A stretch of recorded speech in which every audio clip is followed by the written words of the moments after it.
And now for a brief message from our sponsors. Just kidding.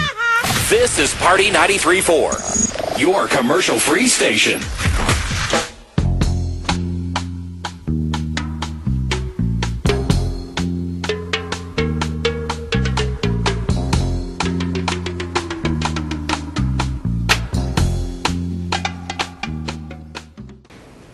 I'm very clear that it is our responsibility to create conflict, because conflict is the only energy sufficient to force change. But it is our obligation to resolve that conflict with dignity.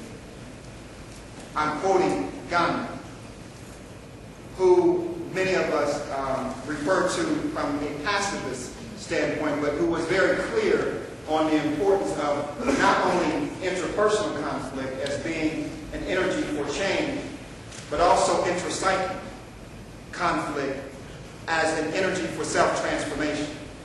And so, as we talk about what restorative justice means and how we can get to a place where there is societal or massive social change, as our professor posed the question, we have to talk about also how does that come about if we're not clear about the need for self-transformation.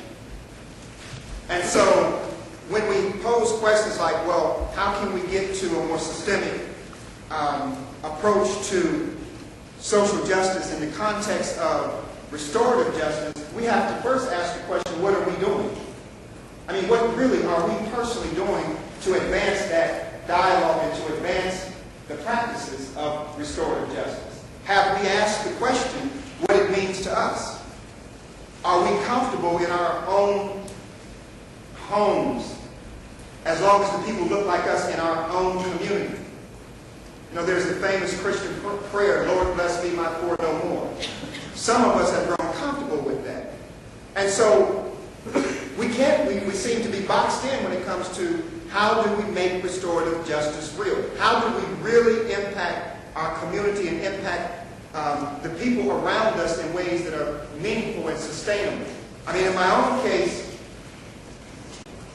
the years in prison, I could tell you about 20 years in prison, what it looks like, being 19 years old and committing a robbery of a drugstore, not as a drug addict, but as a person who was thinking about creating a drug deal and serving 5 years in prison.